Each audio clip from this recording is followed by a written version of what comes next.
तारिक अजीज़ साहब को हमने आलम बरज़ख से दावत दी है कि वो आएँ और अपने ख़यालात का इज़हार करें। अगर इस दौर में मैं जिंदा होता, किसी शो का कंपेयर या होस्ट होता, खुदा की कसम मैं दोबारा से डूब के मर जाता। अगर आप आज के दौर में होते और अगर आपके इंस्टाग्राम के फॉलोअर होते तो फिर आप क्या करते? मुझे लगता है कि शायद मैं कोई चीज़ होता जिसके ऊपर कोई शो किया जा रहा हो। क्या तलत हुसैन जैसा एक्टर आज तक हॉलीवुड और बॉलीवुड में पैदा हुआ है कैसर साहब? क्या नूरजहां मैडम जैसी आवाज़ इंडिया या हॉलीवुड से आई है? क्या आपके सामने बैठा तारिक अजीज जैसा 30 साल मैंने नीलाम घर किया ऐसा कंटेंट कि जब होस्ट मरा तो शो बंद करना पड़ा? अस्सलाम वालेकुम ख़वातीन व हज़रात, नए शो के एक और एपिसोड के साथ आपका मेज़बान कैसर अली आपकी खिदमत में हाजिर है। ख़वातीन व हज़रात, हमने एक नया सेगमेंट शुरू किया है, आलम बरज़ख स्पेशल। और इन सेगमेंट में हम उन मेहमानों को दावत देंगे, पाकिस्तान की वो नामवर शख्सियात जिन्होंने बहुत इज़्ज़त के साथ और मेहनत के साथ कंटेंट की दुनिया में अपना नाम बनाया। इसी सिलसिले में आज मेज़बानों के मेज़बान, पाकिस्तान का बहुत बड़ा नाम जनाब तारिक अजीज़ साहब को हमने आलम बरज़ख से दावत दी है कि वो आएँ और अपने ख़यालात का इज़हार करें। अस्सलाम वालेकुम सर। वालेकुम अस्सलाम कि आपने मुझे इतने सालों के बाद इस काबिल समझा कि नए शो जैसे मुक़द्दस प्लेटफॉर्म पे मुझे बुलाया। तो शुरू करते हैं आज का हमारा ये शो। इब्तिदा है रब्बे ज़ुल जलाल के बाबरकत नाम से, जो दिलों के भेद खूब जानता है। इस मौक की वजह से भैंगी आँखों, बंद कानों और बहती नाकों को तारिक अज़ीज़ का सलाम। बाद अस्सलाम अजीज़ान मन। कभी वो ज़माना था कि बाजू में खड़ी होती थी इकरा बिलाल मेरी जाने मन, लेकिन अनफॉर्चुनेटली आज मैं अकेले ही आया हूँ। लेकिन मेरी इस आमद के जो माली माविन है वो है चंदा बैटरी। चंदा बैटरी का पैगाम है, एक बार चंदा बैटरी लगाएं, क़यामत तक रिमोट कंट्रोल भूल जाएं। दूसरे माली माविन है अपना घी। घी अपना ही भाता है, जब घी हो गाढ़ा और तेल हो चिकना, खानों का मजा आता है। शुरुआत कीजिए। सर ये बताइए कि अगर आज आप ज़िंदा होते और जो हमारे मुल्क में कंटेंट का हाल है, तो उस पर आपकी राय क्या होती? जुल्म की इंतहा है कैसर। यकीन करो अगर इस दौर में मैं जिंदा होता, किसी शो का कंपेयर या होस्ट होता, खुदा की कसम मैं दोबारा से डूब के मर जाता। यानी कि ना कोई मयार है, ना कोई पैमाना है, ना ही कोई मेरिट है, बस एक भेड़ चाल चले जा रही है। हमारे ज़माने में लगन होती थी, तरबियत होती थी। एक रियाजत तलब काम को इंस्टाग्राम से मंसूब कर दिया। जिसके जितने फॉलोवर हैं, जिसके जितने पीछे जाने वाले हैं, वही होस्ट है, वही गेस्ट है, वही राइटर है, वही डायरेक्टर है। गोया कि क़यामत आ गई, कंटेंट ख़त्म हो गया, टैलेंट के लोग मर चुके हैं। ऐसे ऐसे ऐसे ऐसे वक्त, ऐसे दौर पे तुफ है, खुदा का तुफ है इस पे। लेकिन सर, जो फॉलोअर्स हैं उनके नंबर की एक हैसियत तो है ना, जिसके पास जितना बड़ा नंबर है वो इतना बड़ा स्टार है आज। तो वो स्टार है सिर्फ इस वजह से कि उसकी शक्ल कैसी दिखती है, उसने स्टोरी कैसी लगा दी, या उसने फलाने ट्रेंड के प्रैंक को लेके खुद कैसे वीडियो बना ली, ठंडा पानी अपने ऊपर डाल लिया, इससे फिल्म में कास्ट हो गए। यार फिल्मों में कास्ट होने के लिए कैसर किस जद्द मुसलसल से गुजरना पड़ता था, कोई हम दीवानों से जरा पूछे। सर आपके दौर में क्या होता था? फ़िल्म में अगर कास्ट होना हो तो क्या तरीक़ेकार होता था? फिल्म में कास्ट होने के लिए सबसे पहले आपकी आवाज़ में वो गरज, वो चमक होनी चाहिए थी। दूसरा, उस ज़माने में कैमरा बहुत महदूद किस्म की वैरायटी ऑफ़र करता था। बड़ा मुँह होना चाहिए था, मेरे जैसा बड़ा मुँह, नैयर एजाज, सोहेल अहमद साहब जैसा बड़ा मुँह। इतना बड़ा मुँह कि मास्टर फ्रेम भी सोलो लगता था। आजकल के कोई लड़के लड़कियां हैं, इतने इतने डिबरी जैसे अठन्नी जैसे मुंह है इनके। मास्टर अलग बनाओ, सोलो अलग बनाओ, टू शॉट अलग बनाओ। ऐसे तो पैसे लगाने से अच्छा है कि डायरेक्टर इससे आम की पेटियां खरीद ले, मुनाफा हो जाएगा। लेकिन सर आपके वक्त में बड़े मुंह चलते थे, लेकिन आजकल पिटीट पतली लड़कियां, पतली कमर, मतलब दौर बदल गया है। तो दौर बदला नहीं है। हमारा अपना एक मिजाज था, हमारी अपनी एक सकाफत, हमारा टैलेंट था। हमने पड़ोसी मुल्कों को ये वेस्ट की तरफ देखना शुरू कर दिया, उनसे इंस्पायर्ड होना शुरू हुए। क्या तलत हुसैन जैसा एक्टर आज तक हॉलीवुड और बॉलीवुड में पैदा हुआ है कैसर साहब?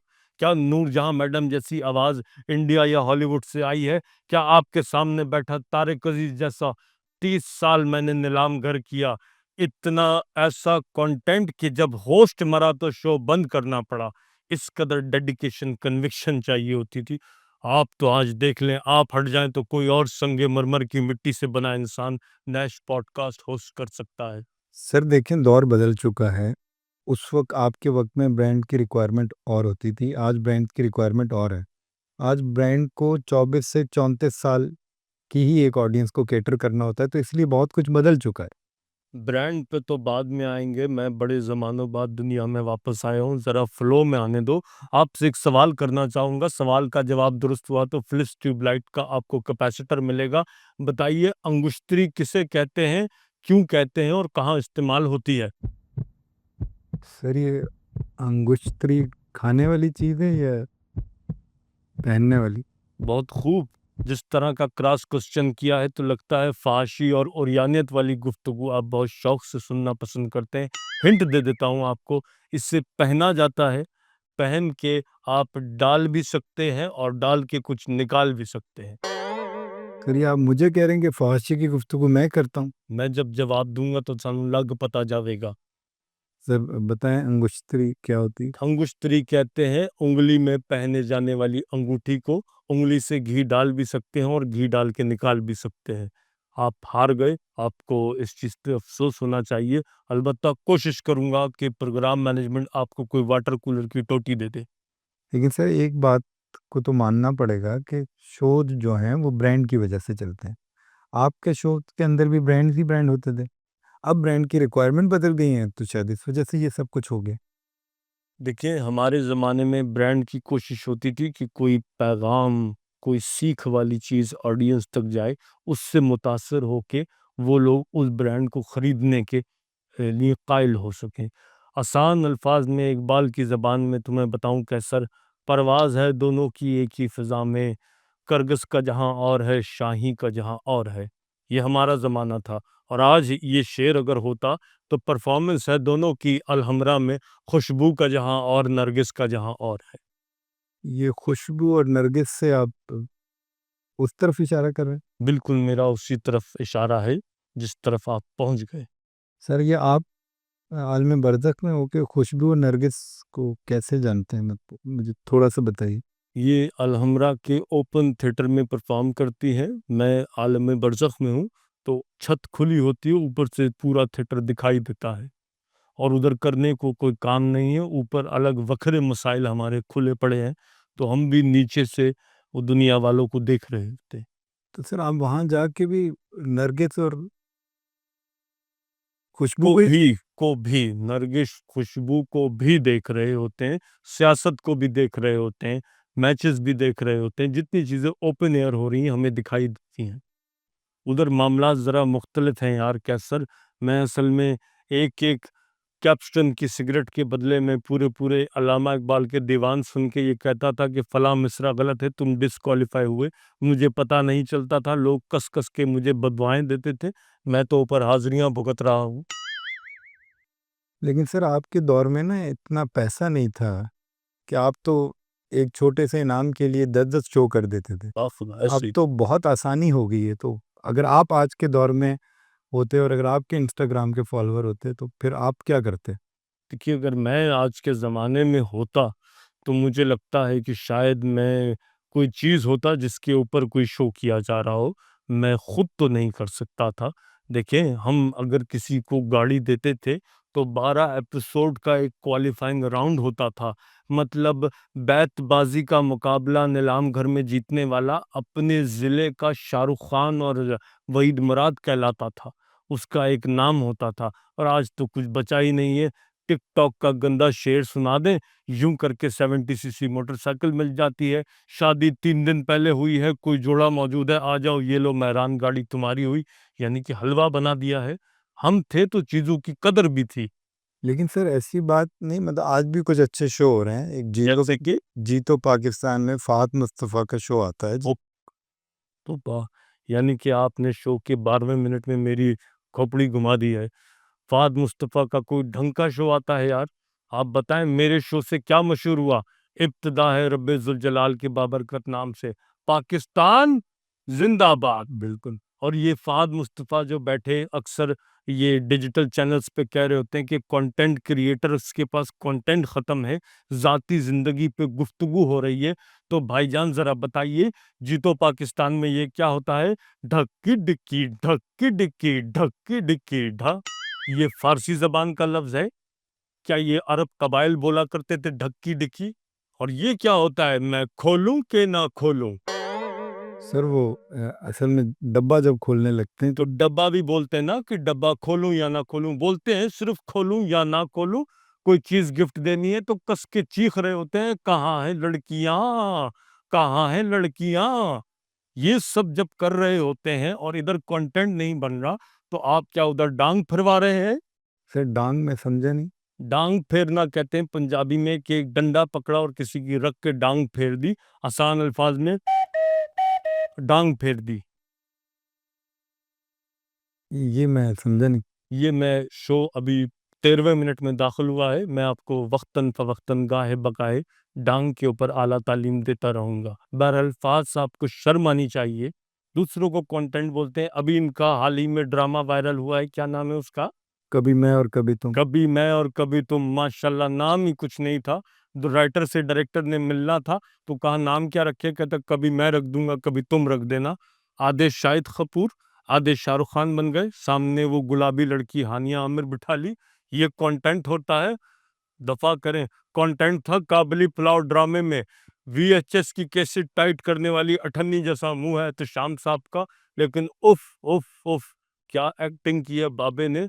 पाकिस्तानी तारीख में पहली मर्तबा 50 एज प्लस का काले रंग का हीरो है। भाई ये होता है कंटेंट?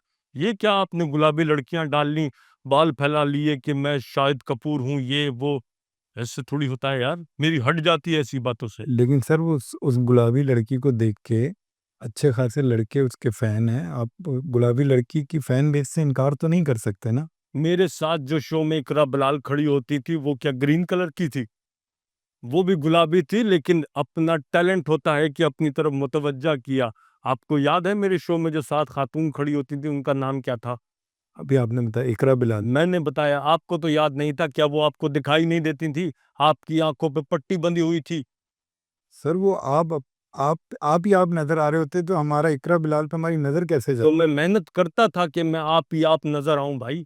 ऐसा नहीं था कि मैं ये कहता कि इकरा की वजह से मुझे देखा जाए, मेरी वजह से इकरा को देखा जाए। आनिया आमिर की जगह आप किसी और हीरोइन को कास्ट करें, फहद मुस्तफा साहब के टैलेंट का लग पता जाएगा आपको। सर आप फहद मुस्तफा को तो एक अच्छा एक्टर मानते हैं ना। किस चीज पे? किस चीज पे किस चीज पे अच्छा एक्टर मानूं मैं मतलब आपको? एक्टिंग परफॉर्मेंसेस की बात कर रहा हूँ मैं। अच्छा, उनकी जो एक्टिंग परफॉर्मेंसेज है, जी हाँ बिल्कुल। एक उनका पुराना क्लिप था फैसल कुरैशी के साथ, वो बंगाली बने हुए थे। बहुत ही शानदार एक्टिंग की उन्होंने, खराज तहसीन पेश करता हूँ। उसके बाद से जो कर रहे हैं उसके ऊपर मेरा दिल चाहता है कि उनकी डांग में जो है एजाजी शमशीर कुचल दूं। ये डांग फिर वही आई, डांग डंडा जिससे आप सफाई करते हैं। लेकिन सर देखें कुछ शोज ऐसे हैं जिसको बहुत मकबूलियत हासिल है और लोग जब देखते हैं, और जब लोग देखते हैं तो ब्रांड भी आते हैं। अब जैसे गुड मॉर्निंग पाकिस्तान है, एयरवाई का शो है जिसको निदा यासिर होस्ट करती हैं। आपने जो आलम बरज़ख से कभी ऊपर खिड़की से देखने की कोशिश की? मैंने कई बार देखा है, और सुबह आलम बरज़ख में आंख भी खुल जाती है जब ये औरतों का मजमा लगा के शो शुरू होता है। तो पहली बात तो असली जो एज़ाज़ है वो जाता है मरीना ख़ान को, कि जिन्होंने ये शो स्टार्ट किया और जब उन्हें लगा कि उम्र ढल रही है और नौजवानों को इस शो में होना चाहिए कि सुबह के वक्त में एक एनर्जी और एक वेव आप दूसरों को ट्रांसमिट कर सकें, तो मेरी उम्र इजाज़त नहीं देती। वो बेचारी अल्लाह की बंदी चुपचाप चली गई और अपनी ज़िंदगी गुज़ार रही हैं। उनके बदले में ये प्लास्टिक के मुँह वाली औरतें उधर आके बैठ गई हैं। बेडरूम, ड्राइंग रूम में होने वाली जो ग़ीबतें होती हैं, उनको मॉर्निंग शो के नाम पे किया जाता है। मेकअप ऐसे करना है, आईलाइनर यूँ करके लगा लें। भई आपने बताया नहीं था तो आईलाइनर कहाँ लग रहा था? लेकिन सर वो चूँकि औरतों के लिए शो है ना कि उसके अंदर औरतों की शादियाँ भी कराई जाती हैं। मेरी जान, मेरी गुज़ारिश इतनी है, जो होस्ट और मेज़बान होता है उसका अपना दिमाग और आईक्यू होता है। जो ख़ातून फ़ॉर्मूला 1 से फ़ॉर्मूले और 1 को अलग करती हैं, अरशद नदीम को अपने शो में बुला के कहती हैं कि अरशद भाई आप आ तो गए, आपका जेवलिन दिखाई नहीं दे रहा, अपना जेवलिन लेके आते। मेरा भी दिल था आपका जेवलिन पकड़ के उसे फेंक के देखती कितना दूर जाता है। ये क्या ख़ातून है? ये आईक्यू है इनका कोई, आप मुझे बताएँ? लेकिन सर आईक्यू आपको लगता है मैटर करता है? अगर तो लोग शो देख रहे हैं और ब्रांड आ रहे हैं तो क्या फ़र्क पड़ता है? जो आपको टीवी की स्क्रीन पे या थिएटर के ऊपर दिखता है, वो आपका आइडियल होता है। हमारे ज़माने में जब दिलीप कुमार की फ़िल्म आती थी कैसर साहब, तो सिनेमा से फ़िल्म देख के निकलने वाला हर शख्स दिलीप कुमार बन चुका होता था। उस पे वो कैफ़ियत तारी होती थी। तो इसी तरह से अगर इन्हें देख लिया, इत कदर प्लास्टिक मुँह पे लगा ली है कि इतना हिस्सा तो हिलता ही नहीं है मुँह का। इधर तो मैं शो करता था, मेरी आवाज़ से आवाम गड़गड़ा जाती थी और एंड की एपिसोड में तो अपनी आवाज़ से मैं खुद गड़गड़ा जाता था। लेकिन सर वो अब तो दौर बदल गया है ना, अब इतना ज़ोर लगाने की शायद ज़रूरत नहीं है, अब तो सिर्फ़ वैसे ही बैठ के बात करें तो हो जाता है। बिल्कुल बैठ के बात करें, आराम से बैठ के बात करें। मुस्तंसन हुसैन तारड़ साहब भी तो मॉर्निंग शो किया करते थे, आराम से बैठ के बात करते थे। कोई आपको ऐसी बात, कोई ऐसी चीज़ जिस पे आपको ऐतराज़ हो उनकी बता दीजिए आज। बच्चों को कहानियाँ सुनाना, बच्चों के कार्टून दिखाना, वालिदैन की तरफ, मैं तो आपको एक और बुनियादी चीज़ बताऊँ, मैंने तो अपने हर शो में इस चीज़ को प्रमोट किया कि बंद कर दिए जाएँ ये डब्बे के दूध। बच्चे की जो असली ग़िज़ाइयत है, वो सिर्फ़ माँ का दूध होता है। आज के मॉर्निंग शोज़ में गधी के दूध को प्रमोट किया जाता है कैसर साहब। तो सर आपने कौन से मॉर्निंग शो में देखा कि फैसल कुरैशी साहब के शो में एक खातून आके बैठी थी, वो बता रही थी, गधी का दूध पियो। यानी कि अम्मा अगर किसी काम से सुबह चली गई हैं, तो बेटा शाबाश जाओ आप गधी का दूध पियो। अब्बा ने चाय मँगाई, वाह बेगम! ये स्मेल कैसी है? जानू मैं बिज़ी थी, गधी के दूध की चाय है। ये खीर आज ग्रे रंग की क्यों है? जानू गधी के दूध की खीर बनाई है। आप बताएँ? सर ये इत्तेफ़ाक से ये क्लिप मैंने नहीं देखा, लेकिन आप कह रहे हैं तो ठीक होगा, बट ये गधी का दूध डाइजेस्ट नहीं हो रहा। कैसर साहब मज़े की बात यही है, गधी का दूध कैसे डाइजेस्ट होगा? क्योंकि गधी का दूध जो है वो 4 पैरों वाला जानवर है। आप और मैं जहाँ से आए हैं वो 2 पैरों वाला जानवर है। अलातमा में डिश। दिल चाह रहा है कि आपके इस एतराफ़ से जुर्म पे आपको सिंगर की वॉशिंग मशीन गिफ्ट कर दूँ, लेकिन आपका आईक्यू कमज़ोर है, आप सवालों में कच्चे हैं। चलें सर ये गधी का दूध तो एक और है, लेकिन आपके वक़्त में वाक़ई जो है ना एक ग़िज़ाइयत को, एक अच्छी चीज़ों को प्रमोट किया जाता था। लेकिन आज तो हर वो चीज़ जो बेचने वाला बेचना चाहता है और उसका इश्तिहार बन जाता है और वो चल जाता है।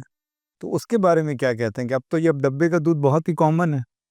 इस पे तो आलम बरज़ख में हम अक्सर दोस्त अहबाब बैठे होते हैं तो सर जोड़ के बैठ जाते हैं। मैं होता हूँ, मुईन होता है, उमर होता है, हम सब सोच रहे होते हैं कि जितने दूध के डब्बे और दूध के ब्रांड आ गए हैं, यकीन करें इतनी तो भैंसें नहीं हैं, ये दूध आ कहाँ से रहा है? इस पे अकल दंग रह जाती है। दूसरा आप दूर मत जाएँ, हिंदुस्तान में जाके देखें क्या हो रहा है। पाकिस्तान में चौकोर दूध का डब्बा बना दिया गया है, चौकोर। दूध जिस जगह से निकलता है वो चौकोर नहीं होती, गाय का थन आप देख लें, वो एक थैलेनुमा, पाउचनुमा होता है। इंडिया में पाव-पाव का जो दूध है, वो उसी तरह की शेप में दिया जाता है, बल्कि उनके तो फीडर भी इतने इंटरेस्टिंग हैं कि 35 प्लस वाले का भी दिल चाहता है कि यार आज दूध फीडर में पिला दो। और ये सर जब आप लोग आलम बरज़ख में बैठ के जब ये हाल देखते हैं, ये इसको देख के अकल दंग रह जाती है कि क्या सोच के चकोर ईंट जैसा पैकेट बना दिया आपने कि इसके अंदर दूध है, इसमें ग़िज़ाइयत है। भई उस पैकेट को ज़रा थोड़ा प्लेफुल बनाएँ कि बच्चे को हाथ में पकड़ के भी मज़ा आए, बड़े को खरीदने में भी ये हो कि यार एक और देना। सर आप किसी और तरफ जा रहे हैं। मैं किसी तरफ नहीं जा रहा हूँ, मैं ज़ुमाइने बात नहीं करता, मैं उसी तरफ जा रहा हूँ जिसकी लज़्ज़त भी प्यारी, जिसकी खुशबू भी प्यारी, जो थी कल भी पसंद, वो है अब भी पसंद, मेरी मुट्ठी में बंद है क्या? बता दो ना। टिंग टिंग नाश पान मसाला। मैंने आपके एहतराम में उँगली साइड पे कर ली, वरना मेरे पास एक जोक था। सर ये जवाब शिकवा के कोई 2 शेर सुना दें, मेरी वॉशिंग मशीन फँसी हुई है। सर वो मुझे तो शेर आते नहीं। नहीं, बहरहाल 16वें मिनट में शो दाखिल हो गया है, आगे फिर एक कोशिश करेंगे। लेकिन सर आप मतलब कोई ऐसा होस्ट है जिससे आप मुतमईन हो कि वो आपकी एक्सीलेंस के हिसाब से, लाइक जैसे आफताब इकबाल साहब हैं हमारे शर्म आनी चाहिए, शर्म आनी चाहिए, आप ये अल्फ़ाज़ वापस ले लें। ये ये ये नाम मत लिया करें, होस्टों का जब नाम लें, तो इस नाम से परहेज़ किया करें। सर आफताब इकबाल एक बहुत बड़ा नाम है जिन्होंने रात 11 बजे एक पूरा मेला और थिएटर लगाया हुआ होता है। जी, इस मुल्क में मिरासी कल्चर को सूट पहना के इज़्ज़त दी है आफ़ताब इकबाल साहब ने। मौसूफ़ गवर्नमेंट कॉलेज में मेरे जूनियर थे। कोई एग्ज़ाम बगैर सप्ली के पास नहीं किया इन्होंने। तमगा ज़लालत से इन्हें नवाज़ा गया गवर्नमेंट कॉलेज यूनिवर्सिटी में। बच्चों को डिग्री हाथ में दी जाती है। ये इतनी बार फ़ेल हुए, इन्हें डिग्री मिली तो डिग्री इनके मुँह पे मार दी गई। उर्दू तकरीर के मुकाबले में शोधाबाज़ बन के अंग्रेज़ी में स्पीच कर रहे थे। मेहमान ख़ुसूसी ने एज़ाज़ी शमशीर इनकी टांग में घुसेड़ दी थी। ये इस तरह के इंसान हैं। तो आप आफताब इकबाल साहब का जो हिस्ट्री पे और जो हर सेक्शन में है, हर सोसाइटी के हर सेक्शन में जो उनका इल्म पर अबूर है, आपसे कुछ है ही नहीं उबूर। मैं आपसे एक छोटी-सी सिचुएशन आपसे पूछता हूँ। एक बनमानस बीच में बैठा है, अपने गिर्द उसने बांदर बिठा लिए, तो क्या बैठा हुआ बनमानस हार्वर्ड का ग्रेजुएट हो जाता है? नहीं, बनमानस बनमानस रहता है। सामने खूबसूरत खातून को बिठा लिया, सज्जे खब्बे पासे तुसी काले पीले मरासी खला करके तुसी शोले फिल्म ते शूट कर रहे हो कि जी अज याराना फिल्म ते गल होगी ते मुगल आजम फिल्म ते गल होगी। बात ये है कि क्या याराना बनाने वाले डांग फिरवा रहे थे या आप यहाँ मंजी थले डांग फिरवा रहे हैं? वो फिल्म बन गई, हिट हो गई। आप अपने शो में बताओ आपने क्या किया है?